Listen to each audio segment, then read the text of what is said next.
YCP నుంచి మరొక big shock తగిలింది. వైసీపీ నుంచి అవంతి శ్రీనివాస్ జంప్ అవుతున్నట్టు తెలిసింది. వైసీపీకి గుడ్ బై చెప్పే యోచనలో మాజీ మంత్రి అవంతి శ్రీనివాస్ ఉన్నారు. కొంతకాలంగా పార్టీ కార్యక్రమాలకు దూరంగా ఉంటున్నారు అవంతి. గత ఎన్నికల్లో భీమిలి నుంచి పోటీ చేసి ఓడిపోయారు అవంతి శ్రీనివాస్.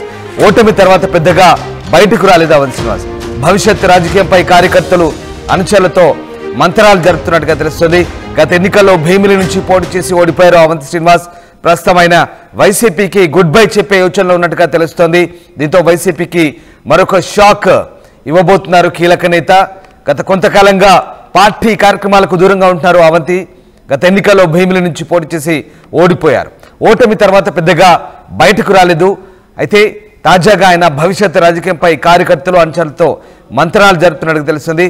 బహుశా ఆయన తెలుగుదేశం పార్టీలోకి చేరబోతున్నారంటూ వార్తలు వస్తున్న నేపథ్యంలో అవంతి శ్రీనివాస్ ప్రస్తుతం వైసీపీకి గుడ్ బై చెప్పే యోచనలో ఉన్నట్టుగా తెలుస్తుంది.